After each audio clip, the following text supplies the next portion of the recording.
नमस्ते। इस खास एक्सप्लेनर में आपका स्वागत है। आज हम बिजनेस और पार्टनरशिप के कानूनी दुनिया में गोता लगाने वाले हैं। जब भी हम किसी के साथ मिलकर कोई नया बिजनेस शुरू करते हैं तो अक्सर बस यूं ही हाथ मिला लेते हैं, है ना? लेकिन क्या आपको पता है कि कानून की नज़र में उस रिश्ते का असल मतलब क्या है? चलिए, इंडियन पार्टनरशिप एक्ट 1932 के बेसिक ढांचे को आज डिकोड करते हैं। तो शुरुआत एक बहुत ही आम सवाल से करते हैं। मान लीजिए आप और आपका दोस्त मिलकर एक बिजनेस कर रहे हैं और मुनाफा आधा आधा बांट रहे हैं। तो क्या कानूनन आप दोनों पार्टनर्स बन गए? ज्यादातर लोग बिना सोचे कहेंगे, अरे हाँ बिल्कुल। लेकिन ठहरिए, कानून का जवाब आपको वाकई चौंका सकता है। आज के हमारे इस एक्सप्लेनर का रोड मैप कुछ इस तरह रहेगा। हम समझेंगे कि साझेदारी आखिर है क्या, इसके 5 जरूरी तत्व कौन से हैं, म्यूचुअल एजेंसी का सबसे अहम टेस्ट क्या है, एक पार्टनर के क्या हक और जिम्मेदारियां होती हैं, इसमें किसी नाबालिग की क्या जगह है, और आखिर में एक फर्म बंद कैसे होती है। तो चलिए शुरू करते हैं। सबसे पहले आते हैं हमारे पहले पड़ाव पर, साझेदारी या पार्टनरशिप आखिर है क्या। आइए देखते हैं कि कानून की धारा 4 इसे कैसे परिभाषित करती है। धारा 4 की परिभाषा पर अगर हम गौर करें तो एक बड़ा ही दिलचस्प शब्द सामने आता है, संबंध यानी रिलेशन। जी हां, पार्टनरशिप किसी कंपनी जैसी अलग कानूनी इकाई नहीं है, यह महज लोगों के बीच का एक रिश्ता है। मुंशीराम बनाम म्युनिसिपल कमेटी के एक मशहूर केस में सुप्रीम कोर्ट ने भी यही साफ किया था कि पार्टनरशिप फर्म सिर्फ उन लोगों का एक कलेक्टिव नाम है जो साथ काम कर रहे हैं। इसका अपना खुद का कोई अलग वजूद नहीं होता। चलिए अब आगे बढ़ते हैं और देखते हैं पार्टनरशिप की पूरी बनावट को। वो कौन से 5 जरूरी तत्व हैं जो इसे बनाते हैं? अगर हम उस परिभाषा के टुकड़े करें तो 5 चीजें बिल्कुल साफ नजर आती हैं। पहला, लोगों के बीच एक एग्रीमेंट या समझौता होना। दूसरा, कोई बिजनेस चलाना। तीसरा, मुनाफे का बंटवारा। चौथा, बिजनेस या तो सब मिलकर चलाएं या कोई एक सबकी तरफ से चलाए। और पांचवां और सबसे जरूरी, म्यूचुअल एजेंसी। ध्यान रखिएगा, एक वैलिड लीगल पार्टनरशिप के लिए इन 5 का एक साथ होना बेहद जरूरी है। इनमें से एक भी चीज मिसिंग है तो समझ लीजिए कानून की नजरों में आपकी पार्टनरशिप भी गायब है। अब जरा पहले पॉइंट यानी समझौते पर बात करते हैं। देखिए, पार्टनरशिप हमेशा एक कॉन्ट्रैक्ट या एग्रीमेंट से बनती है। ये कोई ऐसी चीज नहीं है जो जन्म से या परिवार में होने की वजह से अपने आप मिल जाए। मतलब सिर्फ रिश्तेदार होना आपको कानूनी पार्टनर नहीं बना देता। इसका एक बहुत अच्छा उदाहरण है प्रतिभा रानी केस। इसमें सुप्रीम कोर्ट ने कहा था कि एक पत्नी ने भले ही बिजनेस में अपना पैसा लगाया हो, लेकिन सिर्फ पति पत्नी होने की वजह से वो बिजनेस पार्टनर नहीं बन गए, क्योंकि उनके बीच कोई बिजनेस एग्रीमेंट नहीं था। अच्छा, अब आप सोच रहे होंगे कि इस समझौते में कितने लोग हो सकते हैं? कम से कम 2 लोग तो चाहिए ही, लेकिन ज्यादा से ज्यादा? कंपनीज एक्ट के हिसाब से एक पार्टनरशिप फर्म में 50 से ज्यादा लोग नहीं हो सकते। अगर नंबर 50 के पार चला जाए और आपने उसे कंपनी की तरह रजिस्टर नहीं कराया है, तो वो पूरी तरह से एक इल्लीगल एसोसिएशन बन जाता है।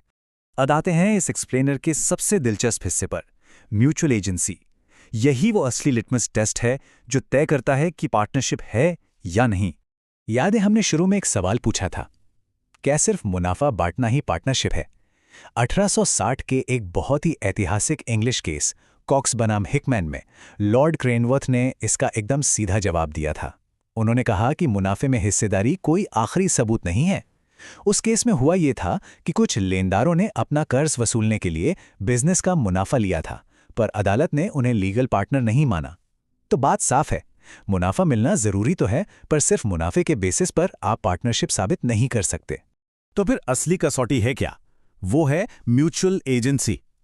सुनने में शायद थोड़ा टेक्निकल लग सकता है, पर इसका सीधा सा मतलब यह है कि पार्टनरशिप में हर व्यक्ति एक एजेंट भी है और एक मालिक यानी प्रिंसिपल भी। एक पार्टनर बिजनेस के काम से जो भी करता है, उससे पूरी फर्म और बाकी सारे पार्टनर्स कानूनी तौर पर बंध जाते हैं। यही वो इकलौती चीज है जो एक पार्टनरशिप को किसी नॉर्मल जॉइंट वेंचर या फिर महज सह स्वामित्व से बिल्कुल अलग खड़ा करती है। चलिए अब थ्योरी से थोड़ा प्रैक्टिकल की तरफ चलते हैं। जब पार्टनर्स साथ काम करते हैं तो उनके अधिकार और जिम्मेदारियां काम कैसे करती हैं? अगर हम इसे सिंपल तरीके से बांटें तो ये कुछ ऐसा दिखेगा। अधिकारों की बात करें तो पार्टनर्स को बिजनेस के मैनेजमेंट में हिस्सा लेने और अकाउंट्स चेक करने का पूरा हक है। कर्तव्यों की बात करें तो सबसे बड़ी चीज है एक दूसरे के प्रति वफादारी और ईमानदारी रखना। लेकिन यहाँ जो सबसे खतरनाक हिस्सा है वो है उनकी लायबिलिटीज यानी दायित्व। एक पार्टनरशिप में दायित्व असीमित होता है। इसका मतलब है कि अगर फर्म डूबती है या उस पर भारी कर्ज हो जाता है तो उससे चुकाने के लिए पार्टनर्स की अपनी पर्सनल प्रॉपर्टी, यहां तक कि उनका अपना घर भी बिक सकता है। ये कोई छोटी मोटी जिम्मेदारी नहीं है। अब जैसा कि हमने अभी देखा, हर पार्टनर एक एजेंट है और उसके कामों से पूरी फर्म बन जाती है। लेकिन इसमें भी कुछ लक्ष्मण रेखाएं खींची गई हैं। उदाहरण के लिए, कोई भी पार्टनर अकेले अपनी मर्जी से फर्म के नाम पर कोई अचल संपत्ति या जमीन जायदाद नहीं खरीद सकता। और तो और शैलेश रांका केस में बॉम्बे हाईकोर्ट ने बिल्कुल साफ कर दिया था कि किसी भी लीगल विवाद को आर्बिट्रेशन में ले जाने के लिए सभी पार्टनर्स की सहमति जरूरी है। कोई एक अकेला पार्टनर ये फैसला सब पर नहीं थोप सकता। अब बात करते हैं एक बहुत ही खास सिचुएशन की। क्या कोई नाबालिग यानी माइनर पार्टनर बन सकता है? ये इस पूरे कानून का एक बहुत बड़ा अपवाद है।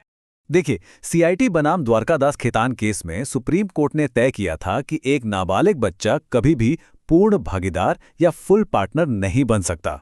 क्यों? क्योंकि कानूनन वो कॉन्ट्रैक्ट करने के लायक ही नहीं है। लेकिन हाँ, एक रास्ता जरूर है। अगर बाकी सारे पार्टनर्स राजी हों तो उसे पार्टनरशिप के सिर्फ और सिर्फ फायदों के लिए जोड़ा जा सकता है। उसे मुनाफे का हिस्सा तो मिलेगा, लेकिन अगर फर्म कर्ज में डूब जाती है तो उस नाबालिग की पर्सनल प्रॉपर्टी या उसकी गुल्लक को कोई हाथ नहीं लगा सकता। सारा रिस्क बड़ों का होगा। आखिरकार हम इस एक्सप्लेनर के आखिरी पड़ाव पर आ गए हैं, फर्म का विघटन यानी बिजनेस का बंद होना। यहाँ एक बहुत ही जरूरी फर्क समझना है। एक होता है विघटन यानी डिसोल्यूशन, जिसका मतलब है फर्म का पूरी तरह से पैकअप हो जाना, बिजनेस हमेशा के लिए बंद। और दूसरा होता है पुनर्गठन यानी रिकॉन्स्टिट्यूशन। ये तब होता है जब मान लीजिए कोई एक पार्टनर रिटायर हो गया या किसी की मृत्यु हो गई, लेकिन बाकी पार्टनर्स ने तय किया कि वो बिजनेस आगे भी चालू रखेंगे। इसमें सिर्फ पार्टनर्स का आपसी रिलेशन बदलता है, पूरी की पूरी फर्म खत्म नहीं होती। पर अगर फर्म सच में पूरी तरह से बंद हो रही हो, तब हिसाब किताब कैसे होता है? इसके लिए एक्ट की धारा 48 में एक प्रॉपर सिस्टम दिया गया है, जो एक झरने की तरह काम करता है। सबसे पहले, अगर कोई नुकसान है तो उसकी भरपाई फर्म के बचे हुए मुनाफे से होगी। अगर मुनाफा कम पड़ जाए तो पार्टनर्स ने जो पूंजी या कैपिटल लगाई थी उसका इस्तेमाल होगा। और अगर उसके बाद भी कुछ कर्ज बच जाता है तो पार्टनर्स को अपने मुनाफे के अनुपात में अपनी खुद की जेब से व्यक्तिगत रूप से वो पैसा चुकाना पड़ेगा। और ये बात हमें एक बहुत ही गहरे सवाल पर लाकर खड़ी कर देती है।